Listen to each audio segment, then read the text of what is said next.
ಕರ್ನಾಟಕ ಸರ್ಕಾರ ಕನ್ನಡ ಚಿತ್ರರಂಗಕ್ಕೆ ನೀಡುವ ಅತ್ಯುತ್ತಮ ಹಿನ್ನೆಲೆ ಗಾಯಕಿ ಪ್ರಶಸ್ತಿ ಪಡೆದಿರುವ ಕರ್ನಾಟಕ ಕೇಂದ್ರೀಯ ವಿಶ್ವವಿದ್ಯಾಲಯ ಕಡಗಂಚಿಯ ಸಂಗೀತ ವಿಭಾಗದ ಮುಖ್ಯಸ್ಥರಾದ ಡಾಕ್ಟರ್ ಜಯದೇವಿ ಜಂಗಮಶೆಟ್ಟಿ ಅವರೊಂದಿಗೆ ಸಂದರ್ಶನ. ಸಂದರ್ಶಕರು ಶಾರದಾ ಜಂಬಲ್ದಿನ್ನಿ. ಆತ್ಮೀಯ ಕೇಳುಗರಿಗೆಲ್ಲ ನಮಸ್ಕಾರ ಹಾಗೂ ವನಿತಾ ವಿಹಾರ ಕಾರ್ಯಕ್ರಮಕ್ಕೆ ಸ್ವಾಗತ. ಕೇಳುಗರೆ, ಇವತ್ತು ನಮ್ಮ ಜೊತೆ ಕರ್ನಾಟಕ ಸರ್ಕಾರ ಕನ್ನಡ ಚಲನಚಿತ್ರಗಳಿಗೆ ನೀಡುವ ಪ್ರಶಸ್ತಿಗಳಲ್ಲಿ ಅತ್ಯುತ್ತಮ ಹಿನ್ನೆಲೆ ಗಾಯಕಿ ಪ್ರಶಸ್ತಿಯನ್ನು ಪಡೆದಿರುವಂತ ಡಾಕ್ಟರ್ ಜಯದೇವಿ ಜಂಗಮಶೆಟ್ಟಿ ಅವರು ನಮ್ಮ ಸ್ಟುಡಿಯೋದಲ್ಲಿದ್ದಾರೆ. ಮೇಡಮ್, ನಿಮಗೆ ಕಾರ್ಯಕ್ರಮಕ್ಕೆ ಸ್ವಾಗತ. ನಮಸ್ಕಾರ. ನಮಸ್ಕಾರ. ಈ ಪ್ರಶಸ್ತಿ ಬಂದಿದ್ದಕ್ಕಾಗಿ ಮೊದಲಿಗೆ ನಿಮಗೆ ಅಭಿನಂದನೆಗಳು. ಧನ್ಯವಾದಗಳು. ಮೇಡಮ್, ನಾವು ಜನರು, ನಿಮ್ಮ ಅಭಿಮಾನಿಗಳು ಎಲ್ಲ ಕೇಳಿರೋದು ಅಂತಂದ್ರೆ ನಿಮ್ಮ ಶಾಸ್ತ್ರೀಯ ಸಂಗೀತ, ಭಕ್ತಿ ಸಂಗೀತ, ವಚನ ಸಂಗೀತ. ಆದ್ರೆ ಚಲನಚಿತ್ರ ಗೀತೆಗಳಿಗೆ ಕೊಡುಮಾಡುವ ಒಂದು ಪ್ರಶಸ್ತಿ ನಿಮಗೆ ರಾಜ್ಯ ಸರ್ಕಾರದಿಂದ ಸಿಕ್ಕಿದೆ. ನನ್ನ ಮೂಲ ಕ್ಷೇತ್ರ ಹಿಂದೂಸ್ತಾನಿ ಶಾಸ್ತ್ರೀಯ ಗಾಯನ, ವಚನ ಗಾಯನ, ತತ್ವಪದ ಗಾಯನ, ಸುಗಮ ಸಂಗೀತ ಪ್ರಕಾರಗಳನ್ನು ಸಹ ನಾನು ಹಾಡ್ತಾ ಬಂದಿರುವಂತವಳು. ನನ್ನನ್ನ ಈ ಸಂಗೀತ ನಿರ್ದೇಶನಕ್ಕೆ ಆಯ್ಕೆ ಮಾಡಿದ್ದ ಉದ್ದೇಶ ಏನಂತಂದ್ರೆ, ನಾನು ಹಿಂದೂಸ್ತಾನಿ ಶಾಸ್ತ್ರೀಯ ಗಾಯಕಿ ಅಂತಾನೆ ನನಗೆ ಮಾಡಿದ್ದು. ಅದ್ ಯಾಕಂತಂದ್ರೆ, ಈ ಹಿಂದೂಸ್ತಾನಿ ಸಂಗೀತದಲ್ಲಿ ರಾಗಗಳನ್ನ ಆಧರಿಸಿಕೊಂಡು ಒಂದು ಸಿನಿಮಾವನ್ನ ಮಾಡಬೇಕು ಅಂತ ಹೇಳಿ ನನ್ನನ್ನ ಹಿನ್ನೆಲೆ ಗಾಯನಕ್ಕೆ ಮತ್ತು ಸಂಗೀತ ನಿರ್ದೇಶನಕ್ಕೆ ನನ್ನನ್ನ ಆಯ್ಕೆ ಮಾಡ್ತಾರೆ. ಬಳ್ಳಾರಿಯಲ್ಲಿ ಕೊಟ್ಟೂರು ಅಂತ ಹೇಳಿದೆ, ಅಲ್ಲಿ ವೆಂಕಟೇಶ್ ಕೊಟ್ಟೂರು ಅಂತ ಹೇಳಿ ಅವ್ರು ನಿರ್ದೇಶನ ಮಾಡಂತ ಸಿನಿಮಾ ಇದು. ಸೊ ನನಗೆ ಅವರು ಮೊದಲ ಬಾರಿಗೆ ಹೇಳಿದಾಗ ನನ್ಗೆ ಸಂಗೀತ ಗಾಯನ ಇದೆಯೋ ಅನಿಸ್ತಿತ್ತು. ಆದ್ರೆ ಅವ್ರು ಹೇಳಿದಾಗೆ ನಾವು ರಾಗ ಸಂಗೀತವನ್ನೇ ಆಧರಿಸ್ಕೊಂಡು ಮಾಡ್ತಾ ಇದೀವಿ. ಇದು ಒಂಥರ ಮ್ಯೂಸಿಕಲ್ ಥೆರಪಿ ಬಗ್ಗೆ ಇರುವಂತಹ ಚಲನಚಿತ್ರ. ರಾಗ ಭೈರವಿ. ಭೈರವಿ ರಾಗ ನಮ್ಮ ಹಿಂದೂಸ್ತಾನಿ ಶಾಸ್ತ್ರೀಯ ಸಂಗೀತದಲ್ಲಿ ಒಂದು ಬಹುಮುಖ್ಯವಾದಂತಹ ರಾಗ. ಅಂದ್ರೆ ಚಿತ್ರದ ಹೆಸರು ರಾಗ ಭೈರವಿ ಅಂತ. ಹೌದು ಮೇಡಮ್, ಹೌದು. ರಾಗ ಭೈರವಿ ಈಗ ರಾಗ ಚಿಕಿತ್ಸಾ ಅಂತೇನು ಈಗ ಸದ್ಯ ನಾವು ಕೇಳ್ತಾ ಇದೀವಿ. ಕೆಲವು ರೋಗಗಳಿಗೆ ರಾಗಗಳಿಂದ ಚಿಕಿತ್ಸೆ ಕೊಟ್ಟು ಗುಣಮುಖ ಮಾಡುವಂತಹ ಕೆಲಸಗಳು ನಡೆದಾವ ಇಡೀ ಭಾರತದಲ್ಲೆಲ್ಲ, ಇಡೀ ಪಾಶ್ಚಾತ್ಯದಲ್ಲಿಯೂ ಸಹ ನಡೆದಿದೆ. ಸೊ ರಾಗ ಭೈರವಿನ ನಾವು ಭೈರವಿಯ ಎಲ್ಲಾ ಪ್ರಕಾರಗಳನ್ನ ಕ್ಯಾನ್ಸರ್ನ ಗುಣ ಮಾಡಲು ಬಳಸಬಹುದು ರಾಗಗಳನ್ನ ಅಂತ ಹೇಳಿ ಸೈನ್ಸ್ ಹೇಳ್ತಾ ಇದೆ. ಸೊ ಈ ಕಾರಣಕ್ಕಾಗಿ ರಾಗ ಭೈರವಿಯನ್ನ ನಾವು ಸಿನಿಮಾಕ್ಕೆ ಹೆಸರಿಟ್ಕೊಂಡು ಚಲನಚಿತ್ರ ನಿರ್ಮಾಣ ಮಾಡಿ ಭೈರವಿ ರಾಗವನ್ನೇ ನಾವು ಹೈಲೈಟ್ ಮಾಡೋ ಉದ್ದೇಶಕ್ಕೆ ನನ್ನನ್ನ ಈ ಸಿನಿಮಾ ನಿರ್ದೇಶನಕ್ಕೆ ಆಯ್ಕೆ ಮಾಡಿದ್ರು. ಸೊ ಸಂಗೀತವನ್ನ ಇಷ್ಟು ವರ್ಷ ನಾನು ಕಲಿತಾ ಬಂದದ್ದು ನನ್ನ ಗುರುಗಳಾದಂತಹ ಪೂಜ್ಯ ಪಂಚಾಕ್ಷ ಸ್ವಾಮಿ ಮತ್ತಿಗಟ್ಟಿ ಅಜ್ಜವರು, ಹಂಗೆ ನನ್ನ ಇನ್ನೊಬ್ಬ ಗುರುಗಳು ಜಯಶ್ರೀ ಪಾಟ್ನೇಕರ್, ಹಾಗೆ ಇನ್ನೊಬ್ಬ ಗುರುಗಳು ನನ್ನ ಆರಾಧ್ಯ ದೈವ ಡಾಕ್ಟರ್ ಮಲ್ಲಿಕಾರ್ಜುನ್ ಮನ್ಸೂರ್ ಅವರ ಸುಪುತ್ರ ಡಾಕ್ಟರ್ ರಾಜಶೇಖರ್ ಮನ್ಸೂರ್ ಅವರು. ಸೊ ಈ ಎಲ್ಲ ಗುರುಗಳ ಆಶೀರ್ವಾದದ ಮೇರೆಗೆ ನಾನು ರಾಗ ಸಂಗೀತವನ್ನೇ ನನ್ನ ಜೀವನದಲ್ಲಿ ನಾನು ಅಳವಡಿಸಿಕೊಂಡು ದಿನನಿತ್ಯದ ಅಭ್ಯಾಸ ನನ್ನ ಕ್ಷೇತ್ರವನ್ನಾಗಿ ಮಾಡ್ಕೊಂಡಿದ್ದೆ. ನಾನು ಇಷ್ಟಾದಾಗ್ಯೂ ನಾನು ಇವತ್ತಿನ ದಿವಸ ನಾನು ನೆನೆಸ್ಬೇಕು, ಸ್ಮರಿಸಬೇಕು ಅಂತಂದ್ರೆ ನನ್ನ ಮನೆಯ ಸಂಗೀತದ ದೇವರು ಅಂತಂದ್ರೆ ಪಂಡಿತ್ ಸಿದ್ದರಾಮ್ ಜಂಬಲ್ದಿನ್ನಿ ಅವರು. ನಮ್ಮ ತಂದೆ ರಾಜಶೇಖರ್ ಜಂಗಮಶೆಟ್ಟಿ, ತಾಯಿ ಚಾರುಮತಿ, ಇಬ್ಬರಿಗೂ ಮದುವೆಯನ್ನೇ ಮಾಡಿಸಿದಂತವ್ರು. ನನ್ನ ಮನೆಯಲ್ಲಿ ದಿನಚರಿ ಆರಂಭವಾಗುವುದೇ ಸಿದ್ದರಾಮ್ ಜಂಬಲ್ದಿನ್ನಿ ಅವರ ಸುಪ್ರಭಾತಗಳು, ವಚನಗಳು, ತತ್ವಪದಗಳು. ಹೀಗೆ ನಮ್ಮ ಮನೆಯಲ್ಲಿ ನಮ್ಮ ತಂದೆಯವರಿಗೂ ಸಹ ಇವತ್ತಿಗೂ ನಮ್ಮ ಮನೆಯಲ್ಲಿ ಅವರ ಧ್ವನಿ ಅನುರಣಿಸ್ತಾ ಇರ್ತದೆ. ಸೊ ಇಂಥದೆಲ್ಲ ಸಂಗೀತವನ್ನು ಅವರೂ ಸಹ ರಾಗಧಾರಿಯಾಗಿನೇ ಹಾಡಿ ವಚನಗಳಿಗೆ ರವೀಂದ್ರ ಸಂಗೀತ ಏನು ನಾವು ಕೇಳ್ತೀವಿ, ರವೀಂದ್ರನಾಥ್ ಟ್ಯಾಗೋರ್ ಅವರು ನಿರ್ಮಾಣ ಮಾಡಿ ಅಷ್ಟೇ ಸಮರ್ಥರು ನಮ್ಮ ಸಿದ್ದರಾಮ್ ಜಂಬಲ್ದಿನ್ನಿ ಅಜ್ಜವರು. ಈ ತರದೆಲ್ಲ ಸಂಗೀತವನ್ನ ಮನೆಯಲ್ಲಿ ನಮ್ಮ ಉಸಿರಾಗಿ ನಾವು ಕೇಳ್ತಾ ಬಂದಂತವ್ರು. ಸೊ ಈ ಸಿನಿಮಾ ಸಂಗೀತವನ್ನ ನನಗೆ ಮೊದಲ ಬಾರಿಗೆ ನೀವು ನಿರ್ದೇಶನ ಮಾಡಬೇಕು ಅಂತ ನನಗೆ ಹೇಳಿದಾಗ ನನಗೆ ಈ ನಿರ್ದೇಶನದ ಒಂದು ವ್ಯವಸ್ಥೆ ಹೇಗಿರ್ತದೆ, ಅದರ ಮಿಕ್ಸಿಂಗ್ ಹೇಗಿರ್ತದೆ, ಇದೆಲ್ಲ ನನಗೆ ಸ್ವಲ್ಪ ಚಾಲೆಂಜು ಆಗಿತ್ತು. ಸೊ ಆದ್ರೂ ಸಹ ನಾನು ಕೆಲವೊಂದು ವಿಷಯಗಳನ್ನ ತಿಳ್ಕೊಂಡು ನಾನು ಸಂಗೀತ ಸಂಯೋಜನೆ ಮಾಡಿದೆ. ಅದರಲ್ಲಿ ರಾಗಗಳನ್ನ, ನಮ್ಮ ಹಿಂದೂಸ್ತಾನಿ ಶಾಸ್ತ್ರೀಯ ಸಂಗೀತದ ಬಂದೀಶ್ಗಳನ್ನ, ಮತ್ತೆ ವಚನಗಳನ್ನ, ಅಷ್ಟೇ ಅಲ್ಲ ತತ್ವಪದಗಳನ್ನ, ಜೊತೆಗೆ ಕೆಲವು ಆಲಾಪಗಳನ್ನ, ಈ ತರದೆಲ್ಲ ವಿಚಾರಗಳನ್ನ ನಾನು ಅದರಲ್ಲಿ ಬಳಸಿದೆ. ಜೊತೆಗೆ ನನ್ನ ಕೀಬೋರ್ಡ್ ನಲ್ಲಿ ಶಬ್ಬೀರ್ ಅವರು ಮತ್ತು ತಬ್ಲಾದಲ್ಲಿ ನಿಸಾರ್ ಅಹಮದ್, ಹಾಗೆ ಕೊಳಲ್ನಲ್ಲಿ ರಾಘವ್ ಅಂತ ಹೇಳಿ. ಸೊ ನಾವೆಲ್ಲರೂ ಸೇರ್ಕೊಂಡು ಈ ಸಿನಿಮಾಕ್ಕೆ ಒಂದು ಸಂಗೀತ ಸಂಯೋಜನೆ ಮಾಡಿದೀವಿ. ಸೊ ಸಂಗೀತದ ಹಿನ್ನೆಲೆ ಗಾಯನ, ಒಟ್ಟಾರೆ ಫುಲ್ ಗಾಯನವನ್ನ ನಾನೇ ಹಾಡಿದ್ದು. ಎಲ್ಲ ಹಾಡುಗಳಿಗೂ ನನ್ನ ಧ್ವನಿ ಇದೆ. ಸೊ ಹಿಂಗಾಗಿ ನನಗೆ ರಾಜ್ಯ ಸರ್ಕಾರ ನನ್ನ ಈ ಸಂಗೀತಕ್ಕೆ ಮೆಚ್ಚಿ ನನಗೆ ಈ ಪ್ರಶಸ್ತಿಯನ್ನ ಕೊಡ್ಮಟ್ಟಿದ್ದಕ್ಕೆ ನನಗೆ ನಿಜವಾಗ್ಲೂ ನನಗೆ ತುಂಬಾ ಖುಷಿಯಾಗಿದೆ. ಅವರಿಗೂ ನಾನು ಧನ್ಯವಾದಗಳನ್ನ ತಿಳಿಸ್ತೀನಿ. ನಿಮ್ಮ ಅಭಿಮಾನಿಗಳಿಗೆ ಎಲ್ಲರಿಗೂ ಬಹಳ ಸಂತೋಷ ತಂದಿದೆ ಮೇಡಮ್. ಹೀಗಾಗಿ ನಾವು ಮತ್ತೊಮ್ಮೆ ನಿಮಗೆ ಅಭಿನಂದನೆಗಳು. ಧನ್ಯವಾದಗಳು ಮೇಡಮ್. ಈ ರಾಗಭೈರವಿ ಚಲನಚಿತ್ರ ಅಂತ ಹೇಳಿದ್ರಲ್ಲ ಮೇಡಮ್, ಅಂದ್ರೆ ಇದು ರಾಗದಿಂದ ಚಿಕಿತ್ಸೆ ಪಡೆಯುವಂತ ಒಂದು ಚಿತ್ರ. ಹೀಗಾಗಿ ನೀವು ರಾಗನೇ ಬೇಸ್ಡ್ ಆಗಿ ಈ ಒಂದು ಚಿತ್ರದಲ್ಲಿ ಇದೆ ಅಂತ ನೀವು ಹೇಳಿದ್ರಿ. ಎಷ್ಟು ಹಾಡುಗಳನ್ನ ಆ ಚಿತ್ರದಲ್ಲಿ ಅಳವಡಿಸಿದ್ದಾರೆ? ಆಕ್ಚುಲಿ ನಾವ್ ಹೇಳ್ಬೇಕಂದ್ರೆ ಮೇಡಮ್, ಕೆಲವು ರಾಗಗಳನ್ನ ಮೊದಲ ಬಾರಿಗೆ ಅವಳು ನಾಯಕಿಯೇ ಸಂಗೀತಗಾರ್ತಿಯಾಗಿರ್ತಾಳೆ. ಸೊ ಅವಳ ಮೂಲಕ ಅನೇಕ ಕಚೇರಿಗಳನ್ನ ರಾಗದಲ್ಲಿ ನಾವು ನೋಡಬಹುದಾಗಿದೆ. ಆ ಕಚೇರಿಗಳಲ್ಲಿ ಅವಳು ಬಳಸಿದಂತಹ ಹಿಂದೂಸ್ತಾನಿ ಶಾಸ್ತ್ರೀಯ ಗಾಯನದ ಛೋಟಾ ಖ್ಯಾಲ್ಗಳನ್ನ, ಆ ತರದೆಲ್ಲ. ಆಮೇಲೆ ಅವಳು ರಿಯಾಜಿ ಕೂತ್ಕೊಂಡಾಗ ಬೆಳಗಿನ ಸಂದರ್ಭದಲ್ಲಿ ಅವಾಗ ನಾವು ಕೆಲವೊಂದು ರಾಗಗಳನ್ನ ಬರೀ ಆಲಾಪ ಶೈಲಿ ಮತ್ತು ಬಂದಿಷ್ಗಳನ್ನ ವಿವಿಧ ರೀತಿಯಲ್ಲಿ ಹಾಡುವಂತದ್ದು.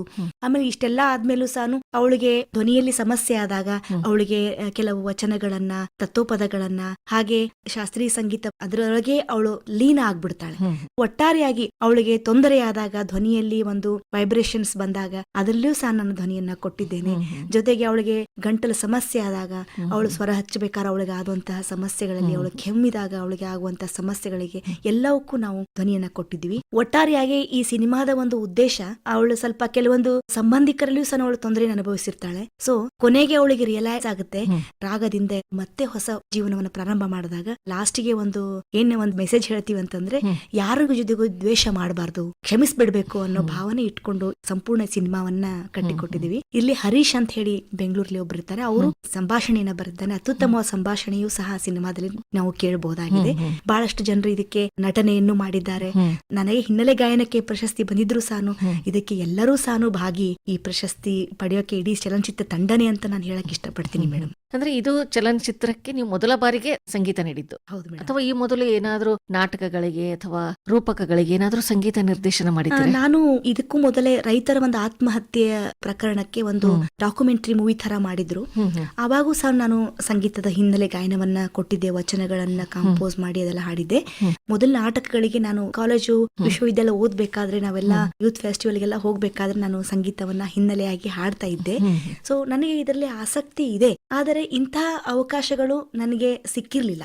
ಸೊ ಅದರಲ್ಲೂ ಮತ್ತೆ ಹಿಂದೂಸ್ತಾನಿ ಶಾಸ್ತ್ರೀಯ ಸಂಗೀತವನ್ನೇ, ನನ್ನ ಕ್ಷೇತ್ರವನ್ನೇ ಪ್ರತಿನಿಧಿಸುವಂತಹ ಸಿನಿಮಾ ನನಗೆ ಸಿಕ್ಕಾಗ ನಾನು ಇದಕ್ಕೆ ಕೊಡ್ಲೇಬೇಕು ಅನ್ನೋ ನಿರ್ಧಾರ ಮಾಡಿ ನಾನು ಸಿನಿಮಾಕ್ಕೆ ಸಂಗೀತವನ್ನ ಕೊಟ್ಟೆ. ಜೊತೆಗೆ ಸಿನಿಮಾದ ಸಂಗೀತಕ್ಕೆ ಹಿನ್ನೆಲೆಯಾಗಿನೂ ಹಾಡ್ತಾ ಬಂದೆ.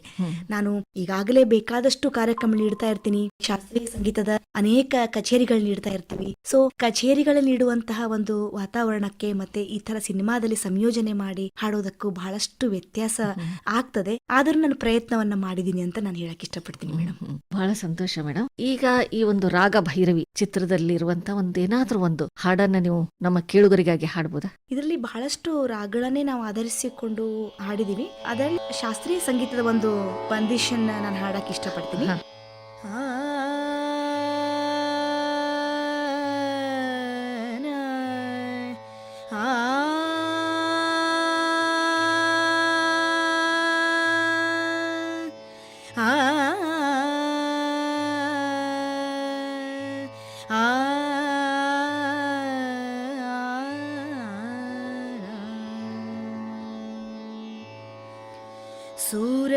ಸೂರಂಚುನರಿಯ ದೇವೋ ಮಗಾವೋ, ಸೂರಂಚುನರಿಯ ದೇವೋ ಮಗಾವೋ, ಪ್ಯಾರೆ ಮೋರೆ ಬಲಮಾ, ಪ್ಯಾರೆ ಮೋರೆ ಬಲಮಾ, मैं को लाल सूरंग चुनरिया देवो मगाओ, सूरंग चुनरिया देवो मगाओ। ये हो लाल मैं पहनूंगी, ये हो लाल मैं पहनूंगी, देश देश घर दे चुनरिया, सूरंग चुनरिया देवो मगाओ, सूरंग चुनरिया देवो मगाओ, सूरंग चुनरिया देवो मगाओ, सूरंग चुनरिया सूरंग चुनरिया सूरंग चुनरिया देवो मंगाओ सुरंचु नरिया सुरंचु नरिया सुरंचु नरिया देवो मंगा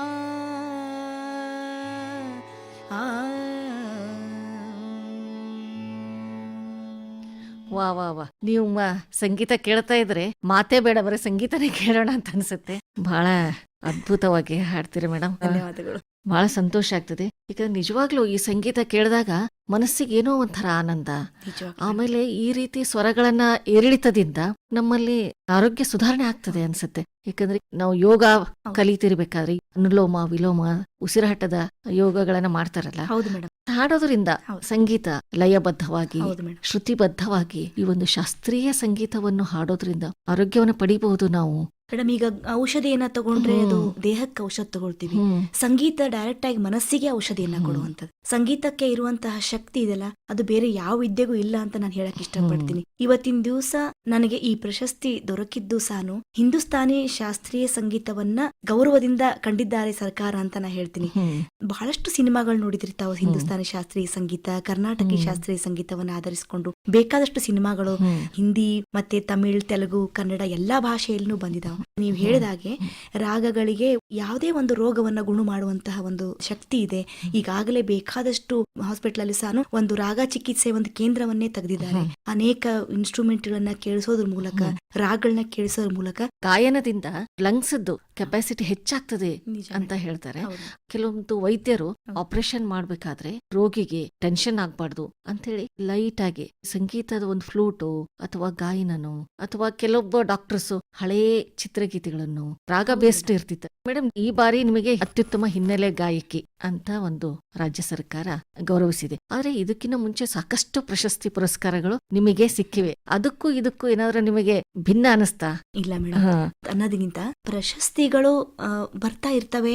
ಆದ್ರೆ ಆ ಪ್ರಶಸ್ತಿಗಳಿಂದ ನಾವು ವಿಚಲಿತರಾಗಬಾರ್ದು ಅನಿಸ್ತದೆ. ಇದು ನಮ್ಗೆ ಜವಾಬ್ದಾರಿನ ಹೆಚ್ಚಿಸ್ತದೆ. ನಾನು ದಿನನಿತ್ಯ ನನ್ನ ಅಭ್ಯಾಸವನ್ನ ಬೆಳಗ್ಗೆ ಎದ್ದ ತಕ್ಷಣ ನಾನು ನೋಡಬಯಸ್ಬೇಕು ಅಂತಂದ್ರೆ ನಾನು ತಾನ್ಪುರವನ್ನ ನೋಡಕ್ ಇಷ್ಟಪಡ್ತೀನಿ. ನನ್ನ ದಿನಚರಿ ನನ್ನ ತಾನ್ಪುರದಿಂದಲೇ ಪ್ರಾರಂಭ ಆಗ್ತದೆ. ಸೊ ನಾನು 3 ತಾಸು ಬೆಳಗ್ಗೆ ಅಭ್ಯಾಸ ಮಾಡೋದು, ಈಗ ನಾನು 5 ತಾಸು ಅಭ್ಯಾಸ ಮಾಡಬೇಕು ಅನ್ನೋ ಜವಾಬ್ದಾರಿ ನನಗೆ ಹೆಚ್ಚಿದೆ. ಮತ್ತೆ ಜೊತೆಗೆ ನನಗೆ ಶಾಸ್ತ್ರೀಯ ಸಂಗೀತಕ್ಕೆ, ವಚನ ಗಾಯನಕ್ಕೆ ಪ್ರಶಸ್ತಿಗಳು ಬಂದಿದ್ದಾವೆ. ಆದ್ರೆ ಇದು ಒಂಥರ ವಿಶೇಷ, ಯಾಕಂದ್ರೆ ಇದು ಚಲನಚಿತ್ರದ ಒಂದು ಪ್ರಶಸ್ತಿ ಅಂತ ಮಾತ್ರ.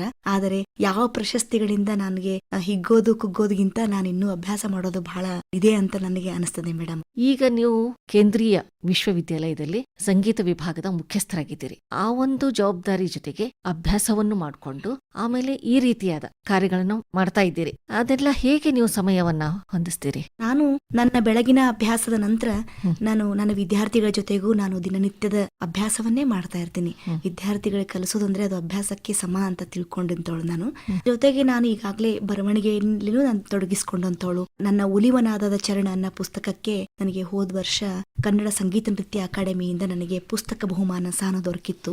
ಸೊ ನನ್ನ ಬರಹ ಮತ್ತು ನನ್ನ ಸಂಗೀತ ನನ್ನ ಉಸಿರು ಅಂತ ನಾನು ಹೇಳಕ್ ಇಷ್ಟಪಡ್ತೀನಿ. ಯಾವುದೇ ಕೆಲಸನೂ ನಾವು ಖುಷಿಯಿಂದ ಮಾಡಿದಾಗ ಅದು ಎಷ್ಟೇ ಕಷ್ಟದಾಗಿದ್ರು ಸಹ ಅದು ನಮ್ಗೆ ಸರಳವಾಗ್ತದೆ ಮತ್ತೆ ನಮ್ಗೆ ಸಂತೋಷವನ್ನೇ ಕೊಡ್ತದೆ. ಮಹಿಳೆಯಾಗಿ ಹೇಳೋದೇನಂತಂದ್ರೆ, ನಾವು ಬೇರೆ ಏನೇ ಕೆಲಸ ಮಾಡ್ತಾ ಇದ್ರು ಸಹ ನಮ್ಮದೇನಾದ್ರೂ ಒಂದು ನಮ್ಮ ಆಸಕ್ತಿಯ ಕ್ಷೇತ್ರ ಇತ್ತು ಅಂದ್ರೆ ನಾವು ಅದರಾಗ ಶ್ರಮಿಸಿದ್ರೆ ನಮ್ಗೆ ಇನ್ನಷ್ಟು ಖುಷಿ ಕೊಡ್ತದೆ, ಇನ್ನೂ ಕೆಲಸ ಮಾಡಕ್ ನಮ್ಗೆ ಶಕ್ತಿಯನ್ನೇ ಕೊಡ್ತದೆ. ಹೀಗಾಗಿ ನಾನು ನಿರಂತರ ಸಂಗೀತದ ಸಾಧನೆಯಲ್ಲೇ ಇರಬೇಕು ಅಂತ ಬಯಸುವಂತವಳು. ಕೇಂದ್ರೀಯ ವಿಶ್ವವಿದ್ಯಾಲಯದ ಕುಲಪತಿಗಳು ಸಹ ನನ್ನ ಸಂಗೀತ ಸಾಧನೆಗೆ ತುಂಬಾ ಪ್ರೋತ್ಸಾಹವನ್ನ ಕೊಡ್ತಾರೆ. ನಿನ್ನ ಸಾಧನೆ ಹಿರಿದು ನಿನ್ನ ಸಾಧನೆಯಲ್ಲಿ ಮುಂದುವರಿ ಅಂತ ನನಗೆ ಯಾವಾಗ್ಲೂ ನನಗೆ ಹೇಳ್ತಾ ನನಗೆ ಮುಂದುವರಿಸ್ತಾ ಇದ್ದಾರೆ. ಸೊ ಇವೆಲ್ಲವುಗಳು ನನಗೆ ನನ್ನ ಕ್ಷೇತ್ರದಲ್ಲಿ ಕೆಲಸ ಮಾಡಕ್ಕೆ ನನಗೆ ಅನುಕೂಲ ಆಗಿದಾವೆ. ನನಗೆ ಇದು ಯಾವುದೋ ಒತ್ತಡ ಅನ್ಸಿಲ್ಲ ಮೇಡಮ್.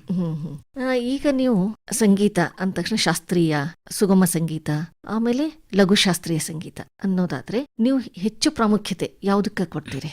ನಾನು ಹಾಡುವಂತಹ ಸಂಗೀತ ಶಾಸ್ತ್ರೀಯ ಸಂಗೀತವಾಗಿದ್ರು ಸಹ ನಾನು ಅದೇ ಅವಾಗ್ಲೇ ಮೊದಲೇ ಹೇಳಿದಂಗೆ ಪಂಡಿತ್ ಸಿದ್ದರಾಮ ಜಂಬಲ್ದಿನ್ನಿ ಅವರು ಹಾಡುವ ವಚನಗಳನ್ನೇ, ಅವರ ಗಾಯನ ಶೈಲಿಯನ್ನೇ ಅದೇ ತರ ಸಂಯೋಜನೆ ಮಾಡಬೇಕು, ಅದನ್ನೇ ನೀವು ಹಾಡಬೇಕು. ಅವರು ವಚನ ಸಂಗೀತದಷ್ಟೇ ಶಾಸ್ತ್ರೀಯ ಸಂಗೀತ, ರಾಗ ಸಂಗೀತವನ್ನ ಬಡಾ ಖ್ಯಾಲ್, ಛೋಟಾ ಖ್ಯಾಲ್ಗಳನ್ನ ಹಾಡ್ತಾ ಇರೋದು ನಾನು ಕೇಳಿದ್. ನಮ್ಮ ಮನೆಯಲ್ಲೇನೆ ಅವರ ಎಷ್ಟೊಂದ್ಸರಿ ಅಭ್ಯಾಸ ಮಾಡ್ತಾ ಇದ್ರು. ಹಿಂಗಾಗಿ ನಾ ಹಾಡುವ ಹಾಡಿನಲ್ಲಿ ತತ್ವಪದ ಸಂಗೀತವಾಗಿದ್ರು ಸಹ ಅದು ರಾಗಗಳ ಮೇಲೆ ನಿರ್ಮಿತಿಗೊಂಡಿರ್ತದೆ. ಜೊತೆಗೆ ವಚನ ಗಾಯನ ಆಗಿದ್ರೆ ರಾಗ ಸಂಗೀತವಾಗೇ ಆಗಿರ್ತದೆ. ಹಿಂದೂಸ್ತಾನಿ ಶಾಸ್ತ್ರೀಯ ಸಂಗೀತ ಅದು ಖ್ಯಾಲ್ ಗಾಯನ ಅಂತೂ ಅದು ಸೈ. ಜೊತೆಗೆ ನಾನು ಹಾಡುವಂತಹ ಭಾವಗೀತೆಗಳು ಸಹ ಇವುಗಳಿಗೂ ಸಹ ರಾಗ ಸಂಗೀತವನ್ನೇ ನಾನು ಹೆಚ್ಚಾಗಿ ನಾನು ಹಾಕ್ತಾ ಇರೋದು. ತತ್ವಪದ ಸಂಗೀತ, ಸುಪ್ರಭಾತಗಳನ್ನು ಸಹ ನಾನು ಸಂಯೋಜನೆ ಮಾಡಿದೀನಿ. ಎಲ್ಲವಕ್ಕೂ ಸಹ ನನಗೆ ಜಂಬಲ್ದಿನಿಯವರ ಒಂದು ಗುರು ಪರಂಪರೆಯೇ ನಾನು ಮುಂದರ್ಸ್ಕೊಂಡು ಹೋದಂತವಳು. ಹಿಂಗಾಗಿ ನಾನು ಹಿಂದೂಸ್ತಾನಿ ಶಾಸ್ತ್ರೀಯ ಸಂಗೀತದಲ್ಲಿ ರಾಗವನ್ನೇ ನಾನು ಮೂಲವಾಗಿಟ್ಕೊಂಡು ಬೆಳೆದಂತವಳು. ಹೀಗಾಗಿ ಅನೇಕ ರಾಗಗಳನ್ನ ನನ್ನ ಗುರುಗಳು ಮತ್ತಿಗಟ್ಟಿ ಅಜ್ಜವರು, ಜಯಶ್ರೀ ಪಾಟ್ನೇಕರ್ ಮೇಡಮ್ ಅವರು, ರಾಜಶೇಖರ್ ಮನ್ಸೂರ್ ಅವರು ನನಗೆ ಬಹಳಷ್ಟು ಧಾರೆಯದ ಸಂಗೀತ ಕಲಿಸಿದ್ದಾರೆ. ಅವರ ಗುರು ಕಾರಣ್ಯವನ್ನ ಎಷ್ಟು ನೆನೆಸಿದ್ರು ಕಡಿಮೆ. ಅಂತಹ ಗುರುಗಳನ್ನ ಪಡೆದು ನಾನು ಇವತ್ತಿನ ದಿವಸ ಇಲ್ಲಿ ಕೂತ್ಕೊಂಡು ಮಾತಾಡ್ತೀನಪ್ಪ ಅಂತಂದ್ರೆ ಅವರು ನೀಡಿದಂತಹ ಒಂದು ಭಿಕ್ಷೆ ಅಂತ ನಾನು ಹೇಳಕ್ ಇಷ್ಟಪಡ್ತೀನಿ. ನಿಮ್ಮಲ್ಲಿರುವಂತ ಈ ಒಂದು ಭಕ್ತಿ ವಿನಯನೇ ನಿಮ್ಮನ್ನು ಇಷ್ಟು ಎತ್ತರಕ್ಕೆ ಒಯ್ದಿದೆ ಅಂತ ಅನ್ಕೊಳ್ತೀವಿ ಮೇಡಮ್. ಈಗ ನೀವು ಯಾವ್ದಾದ್ರೂ ಒಂದು ವಚನ ಸಂಗೀತನೋ ಅಥವಾ ಯಾವ್ದಾದ್ರೂ ಒಂದು ಗೀತೆಯನ್ನು ನಮ್ಮ ಕೇಳುಗರಿಗೆ ಕೇಳಿಸ್ತೀರಾ?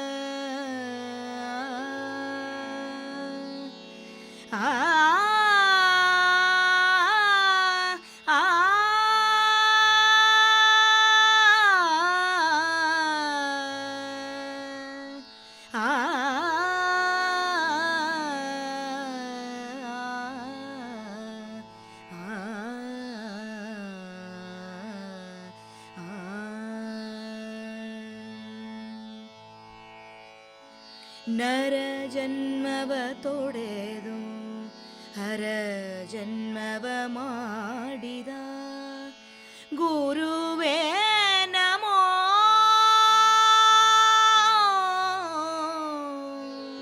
ನರ ಜನ್ಮವ ತೊಡೆದು ಹರ ಜನ್ಮವ ಮಾಡಿದ ಗುರುವೇ ನಮೋ. ಭವ ಬಂಧನವ ಬಿಡಿಸಿ ಪರಮ ಸುಖವ ತೋರಿದ, ಭವ ಬಂಧನವ ಬಿಡಿಸಿ ಪರಮ ಸುಖವ ತೋರಿದ ಗುರುವೇ ನಮೋ. ಗುರುವೇ ನಮೋ. ನರ ಜನ್ಮವ ತೊಡೆದು ಹರ ಜನ್ಮವ ಮಾಡಿದ ಗುರುವೇ ನಮೋ. ಗುರುವೇ ನಮೋ. ಗುರುವೇ ನಮೋ. ಭವಿಯಂಬುದ ತೊಡೆದು ಭಕ್ತಿಯಂದೆನಿಸಿದ ಗುರುವೇ. ಭವಿಯಂಬುದ ತೊಡೆದು ಭಕ್ತಿ ಎಂದೆನಿಸಿದ ಗುರುವೇ ನಮೋ. ನಮೋ ಗುರುವೇ ನಮೋ. ನಮೋ. ನರ ಜನ್ಮವ ತೊಡೆದು ಹರ ಜನ್ಮವ ಮಾಡಿದ ಗುರುವೇ ನಮೋ. ಗುರುವೇ ನಮೋ. ಗುರುವೇ ನಮೋ. ಚನ್ನಮಲ್ಲಿಕಾರ್ಜುನನ ತಂದೆನ್ನ ಕೈವಶಕ್ಕೆ ಕೊಟ್ಟ ಗುರುವೇ. ಚನ್ನಮಲ್ಲಿಕಾರ್ಜುನನ ತಂದೆನ್ನ ಕೈವಶಕ್ಕೆ ಕೊಟ್ಟ ಗುರುವೇ ನಮೋ. ನಮೋ ಗುರುವೇ ನಮೋ. ನಮೋ. ನರ ಜನ್ಮವ ತೊಡೆದು ಹರ ಜನ್ಮವ ಮಾಡಿದ ಗುರುವೇ ನಮೋ. ಗುರುವೇ ನಮೋ. ಗುರುವೇ ನಮೋ. ಗುರುವೇ ನಮೋ. ಗುರುವೇ ನಮೋ.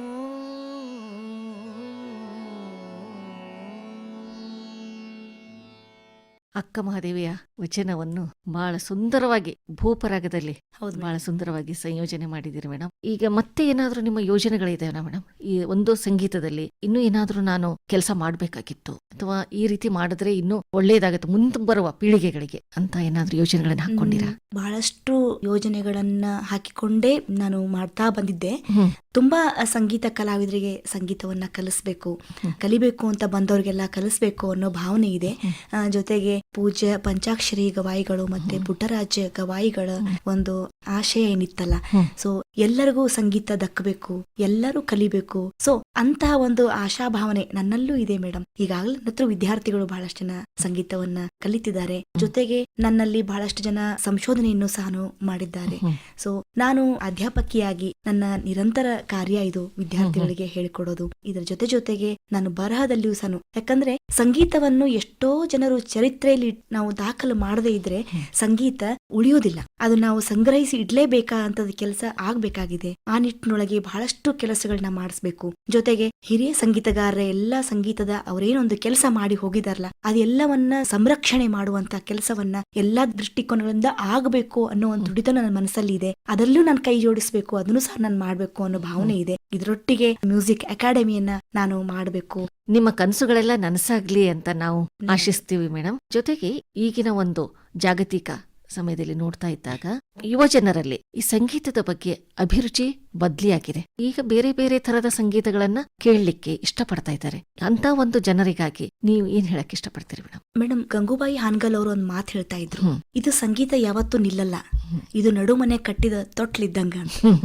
ಅದು ಯಾರಾದ್ರೂ ಒಬ್ರು ನಡೀತಾ ಇರ್ಬೇಕಾ, ಯಾರೊಬ್ರು ತೂಗ್ತಾ ಇರ್ತಾರೆ.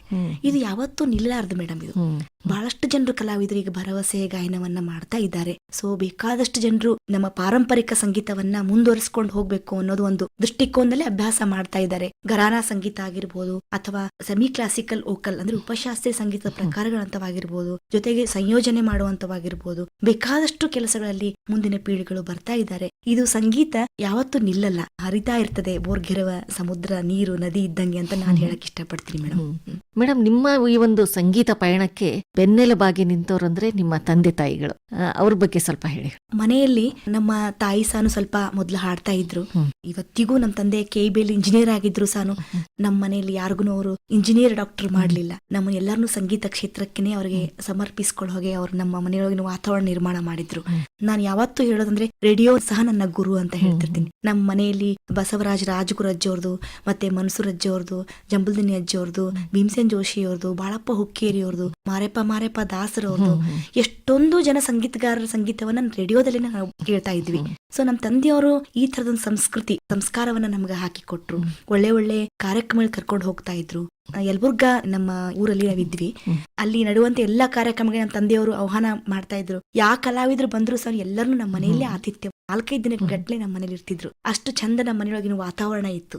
ಸೊ ಅವರಿರೋದ್ರಿಂದ ನಮಗೆಲ್ಲರಿಗೂ ಹೇಗಂದ್ರೆ ಒಂದು ಆಶೀರ್ವಾದ, ಅವ್ರು ಬಂದು ಹೋಗೋದು. ಇದೆಲ್ಲ ನಮ್ಗೇನಾಯ್ತು, ನಮ್ಮ ಬದುಕಿನಲ್ಲಿ ಚಿಕ್ಕವರಿದ್ದಾಗೆ ನಮ್ಗೆ ಒಳ್ಳೆ ಒಂದು ಆದರ್ಶದ ಒಂದು ಬದುಕನ್ನ ನಮ್ಮ ತಂದೆಯವರು ಕಟ್ಟಿಕೊಟ್ರು. ಹೀಗಾಗಿನೇ ನಮ್ಗೆ ಅನೇಕ ಕಲಾವಿದರ ಸಂಗೀತ ಕೇಳುವ ಸಾಂಗತ್ಯ ಸಿಕ್ಕಿದ್ದಕ್ಕೋಸ್ಕರನೇ ಇವತ್ತು ನಾನು ಕೆಲಸ ಮಾಡಕ್ ಸಾಧ್ಯ ಆಗ್ಯದ ಅಂತ ಹೇಳಕ್ ಇಷ್ಟಪಡ್ತೀನಿ. ಇದಕ್ಕೆಲ್ಲ ನಮ್ಮ ತಂದೆ ತಾಯಿಯವರ ಆಶೀರ್ವಾದ, ಅವ್ರು ಹಾಕಿದ ಸಂಸ್ಕಾರನೇ ಕಾರಣ ಅಂತ ಹೇಳ್ತೀನಿ. ನಿಮ್ಮ ತಂದೆ ತಾಯಿಯರ ಕನಸಂತೆ ಇಷ್ಟು ಎತ್ತರಕ್ಕೆ ನೀವು ಬೆಳೆದು ನಿಂತಿದ್ದೀರಿ ಮೇಡಮ್. ಬಹಳ ಸಂತೋಷ ಆಗುತ್ತೆ. ಅವರ ಕನಸನ್ನ ನೀವು ನನಸು ಮಾಡಿದ್ದೀರಿ. ಇನ್ನೂ ಹೆಚ್ಚು ಪ್ರಶಸ್ತಿ ಪುರಸ್ಕಾರಗಳು ನಿಮಗೆ ಸಿಗಲಿ. ಇನ್ನು ಸಾಹಿತ್ಯದಲ್ಲಿ, ಸಂಗೀತದಲ್ಲಿ ನಿಮ್ಮ ಕನಸೆಲ್ಲವೂ ನನಸಾಗ್ಲಿ ಅಂತ ಈ ಮೂಲಕ ಆಕಾಶವಾಣಿಯ ಎಲ್ಲಾ ಕೇಳುಗರ ಪರವಾಗಿ ನಾವು ನಿಮಗೆ ಶುಭ ಹಾರೈಸಿ ಇವತ್ತಿನ ಕಾರ್ಯಕ್ರಮನ ಮುಕ್ತಾಯ ಮಾಡ್ತೀವಿ ಮೇಡಮ್. ಇಲ್ಲಿವರೆಗೂ ಬಂದು ನಿಮ್ಮ ಅನಿಸಿಕೆಗಳನ್ನ ನಮ್ಮ ಕೇಳುಗರ ಜೊತೆ ಹಂಚಿಕೊಂಡಿದ್ದಕ್ಕೆ ಧನ್ಯವಾದಗಳು. ನಮಸ್ಕಾರ. ಧನ್ಯವಾದಗಳು ಮೇಡಮ್. ನಮಸ್ಕಾರ.